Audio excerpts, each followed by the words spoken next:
अपनी अगली खबर ले लेते हैं। प्रधानमंत्री नरेंद्र मोदी द्वारा मध्य प्रदेश में यूसीसी पर आपको बता दें हुंकार भरने के बाद उस पर जबरदस्त तरीके से राजनीति शुरू हो चुकी है।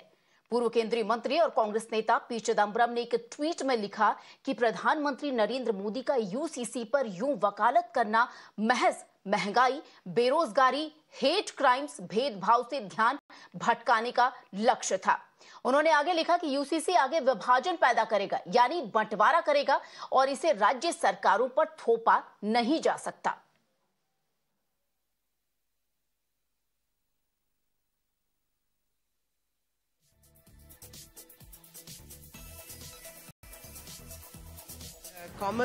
The common thread has been from promises to delivery.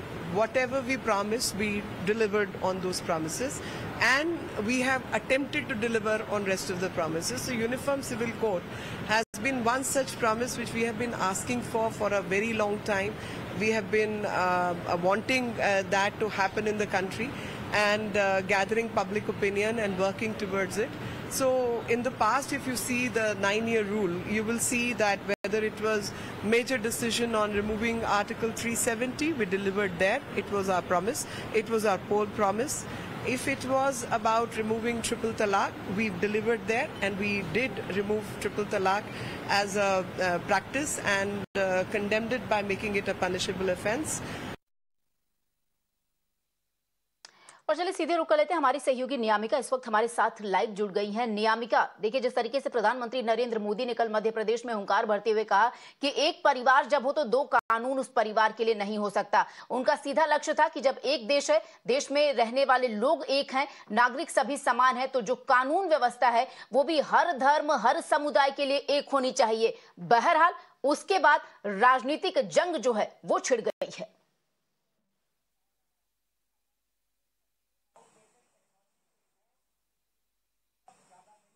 जी बिल्कुल, देखिए यूनिफॉर्म सिविल कोड की अगर बात करें तो एक बार फिर से इस पूरे मामले को लेकर बहस शुरू हो गई है, जहां प्रधानमंत्री नरेंद्र मोदी ने एक तरफ यूसीसी के समर्थन में वक्तव्य दिया है। प्रधानमंत्री नरेंद्र मोदी ने कहा कि जब एक परिवार में एक समान रूल होता है तो फिर एक देश में अलग अलग रूल्स कैसे हो सकते हैं, अलग अलग लॉज कैसे हो सकते हैं, और उसी की वजह से उन्होंने यूसीसी के ऊपर भी समर्थन जताते हुए ये वाला वक्तव्य दिया है कि कुछ पार्टियां जो है वो वोट बैंक पॉलिटिक्स करने की कोशिश करती है, इसीलिए कुछ कम्युनिटीज को भटकाने की कोशिश की जा रही है इन पार्टियों के द्वारा।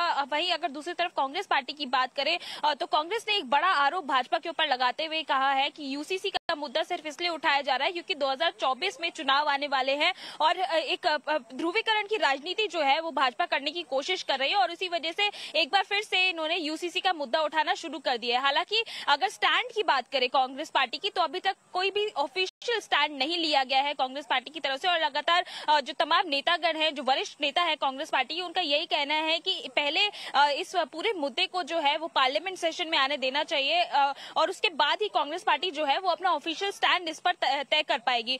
हालांकि भाजपा के ऊपर आरोप लगाते हुए कांग्रेस पार्टी ने लगातार ये कहा है कि पार्लियामेंट में इस बिल के आने से पहले ही जिस तरीके से भाजपा जो है इस पूरे मुद्दे को उठाती हुई नजर आ रही है, उससे साफ यही जाहिर होता है कि कहीं ना कहीं ध्रुवीकरण की राजनीति करने की कोशिश कर रही है भारतीय जनता पार्टी, क्योंकि 2024 में चुनाव आने वाले हैं और सोसाइटी में एक डिवाइड क्रिएट करने की वजह से ही इस पूरे मामले को उठाया जा रहा है, ताकि वोट बैंक पॉलिटिक्स की जा सके, ताकि एक पर्टिकुलर कम्युनिटी को अपीज करने की कोशिश की जा रही है, और उसी की वजह से वो यूसीसी को इम्प्लीमेंट करने पर ज्यादा जोर दे रहे हैं। हालांकि जो कांग्रेस पार्टी के जनरल सेक्रेटरी है जयराम रमेश, उन्होंने इस पूरे मामले के ऊपर एक ऑफिशियल स्टेटमेंट भी जारी किया था, और जो तमाम नेतागण है उनका भी यही कहना है कि पहले इस मामले को पार्लियामेंट में आने दीजिए, उसी के बाद कांग्रेस पार्टी जो है वो अपना ऑफिशियल स्टैंड तय कर पाएगी। शुक्रिया नियामिका इन तमाम जानकारी के लिए। और अब दर्शकों को दिखाते हैं कि पवन खेड़ा का क्या कुछ कहना है इस पूरे मामले पर। प्रधानमंत्री नरेंद्र मोदी ने यूसीसी को लेकर बयान दिया है। भारतीय जनता पार्टी कह रही है कि एक देश में दो विधान कैसे हो सकता है। कांग्रेस की इस पर पार्टी लाइन क्या है? मेरे हिसाब से जयराम रमेश जी ने इस पर एक स्पष्ट स्टेटमेंट दे दिया है। अब उस स्टेटमेंट के अलावा इस पर मुझे और कुछ जोड़ना नहीं है।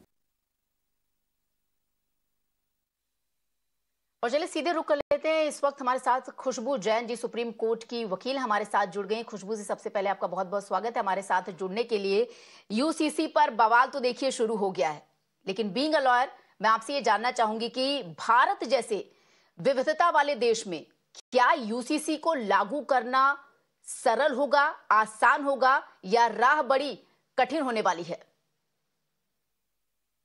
जी, पहले तो समझने की कोशिश करें कि जब हमारा कॉन्स्टिट्यूशन बना था, उसी टाइम पे जब कॉन्स्टिट्यूशन बना था उसी टाइम पे ये बात बहुत क्लियर कर दी गई थी कि यहाँ पर एक आपका पार्ट 4 जो है कॉन्स्टिट्यूशन का, वो बहुत क्लियरली ये बोलता है कि हमें सिक्योर करना होगा सिटीजन के लिए यूनिफॉर्म सिविल कोड जो पूरी इंडियन टेरिटरी में एक तरीके से एक समानता से अप्लाई हो। तो अगर आप देखें तो हमारा जब देश बना था, जब कॉन्स्टिट्यूशन बना था, तभी ये विजन बहुत क्लियरली वहां पर रख दिया गया था कि आप एक यूनिफॉर्म सिविल कोड लेकर आए, बिकॉज ये हमारी जो यूनिटी की बात करते हैं, हमारी अखंड उसकी बात करते हैं, इसको लेकर यूनिफॉर्म सिविल कोड बहुत नेसेसरी चीज है।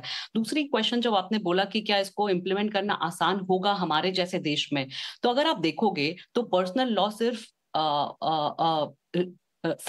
पर्सनल लॉज की बात नहीं करते हैं। अगर रिलीजियस लॉ की बात करें, अगर आप शरिया को ही ले या किसी और लॉ को भी ले, तो वहां पर पनिशमेंट्स की भी बात होती है, वहां पे क्राइम्स की भी बात होती है। तो वहां पे तो हम लेकर आ गए, इम्प्लीमेंट कर लिया।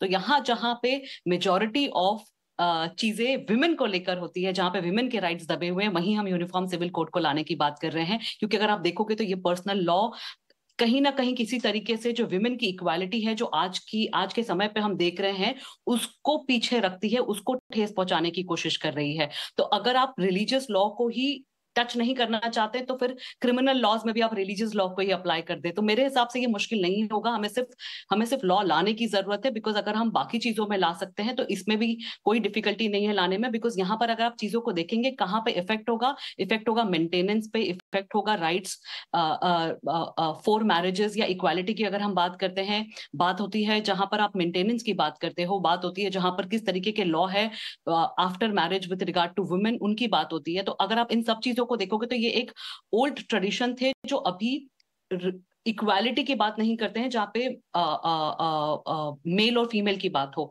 तो आई थिंक इसको लेकर हम किसी रिलीजियस को ठेस पहुंचाने की कोशिश तो यहाँ पर नहीं हो रही है। यहाँ पर बहुत क्लियर बात है, यूसीसी बोल रहा है कि भाई यूनिफॉर्म सिविल कोड लाओ, और यूनिफॉर्म सिविल कोड सिर्फ उन्हीं चीजों पर है जहां पर अभी बहुत हद तक देखा गया कि पिछड़ा हुआ है। और अगर आप बाकी कंट्रीज देखें तो बहुत सारी कंट्रीज है जो बहुत स्ट्रांग है रिलीजियसली, बट उन सब ने भी यूनिफॉर्म सिविल कोड अप्लाई किया हुआ है। अगर आप इजराइल को देखें, आप पाकिस्तान को देखें, तो यहाँ पे भी यूनिफॉर्म सिविल कोड है। वहां पे सिर्फ एक ही लॉ चलता है, आप किसी भी कास्ट, किसी भी रिलीजन के हो। खुशबू जी, तो मैं पाकिस्तान का एग्जाम्पल नहीं दे रही थी, पर मैं बोलूँ कि इतने स्ट्रांग नेशंस भी अप्लाई करते हैं। आप रशिया देखें, आप खुशबू जी, लेकिन भारत और बाकी जो दुनिया के देश हैं खुशबू जी, यहाँ पर उनका तालमेल करना कुछ ठीक नहीं होगा, क्योंकि भारत में विविधता है, इस बात से आप इनकार नहीं कर सकती। दूसरी बात, जिस संविधान का हवाला आप दे रही हैं, विपक्षी दल भी उसी संविधान का हवाला देते हुए कह रहे हैं कि वही तो हमारे संविधान की खूबसूरती थी कि अनेकों धर्म और जाति के यहाँ लोग रहते हैं। और अब जब यूसीसी, जो कि कहने में बड़ा शॉर्ट लगता है, 3 लेटर है यूसीसी, लेकिन इसके मायने बहुत बृहद और बहुत बड़े हैं।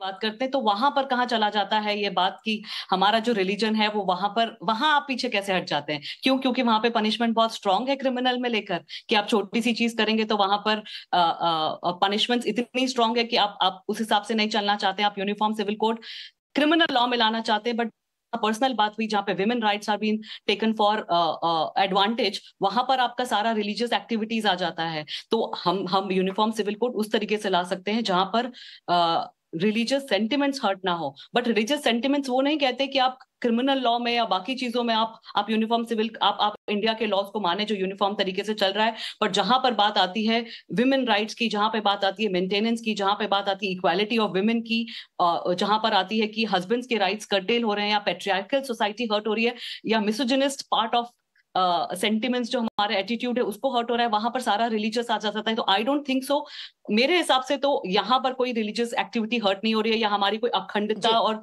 जो हमारा जिस तरीके का देश है उसको कहीं से कहीं तक हर्ट कर रहा है। बिकॉज ये नहीं बोल रहा कि आप अपने रिलीजन को प्रोफेस नहीं कर सकते कल से, या आप कल से सिख नहीं रहेंगे, या पंजाब आप कल से मुस्लिम नहीं रहेंगे, या आप हिंदू रिलीजन को आप प्रोफेस नहीं कर पाएंगे, या जैनिज्म को प्रोफेस नहीं कर पाएंगे। ऐसी कोई बात नहीं हो रही है। आपका रिलीजन इंटैक्ट है, आपके सेंटिमेंट्स इंटैक्ट है, वो सारे प्रोटेक्टेड रहेंगे जो कॉन्स्टिट्यूशन में प्रोटेक्टेड है, जिस तरीके से प्रोटेक्टेड है। बट सिर्फ इतनी बात कर रहे हैं कि जहां लॉ की बात आती है, जहां पर बहुत इनइक्वालिटी हो रही है, स्पेशली कुछ मेजॉरिटी ऑफ सेक्टर्स या कुछ वन सेक्स जो है हमारा फीमेल सेक्स है उसको लेकर अगर हो रही है तो वहीं पे एक यूनिफॉर्मिटी की बात आ रही है। और ये हमने किया है ना, हम क्रिमिनल लॉ की भी बात तो कर रहे हैं क्लियरली ना, कि क्रिमिनल लॉ में तो हमने मान लिया क्योंकि वहां पे कोई बेनिफिट्स मिल नहीं रहे थे हमें पर्सनल लॉ अप्लाई करने के लिए, या वहां पर it was nothing to do with patriarchal part of advantage.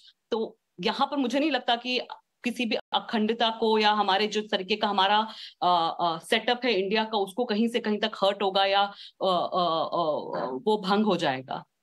किसी की धार्मिक भावना को ठेस नहीं पहुंचेगा, आपका कहने का अर्थ यही है कि सरल शब्दों में अगर समझाना चाहे तो वो किसी भी धर्म जाति का व्यक्ति है, शख्स है, तो उसकी जो धार्मिक भावनाएं हैं उससे ठेस नहीं पहुंचेगा। हालांकि आपकी बात को मैं यहाँ पे ये भी बता दूं कि हर धर्म का अपना एक अलग नियम है, चाहे वो शादी को लेकर हो, चाहे बहुत सारी चीजें जिनको लेकर अलग नियम है। फिलहाल आपका बहुत बहुत शुक्रिया हमारे साथ जुड़ने के लिए, और आशा भी यही करेंगे और शायद लोग भी समझ पाए कि केंद्र सरकार क्या कुछ करना चाहती है।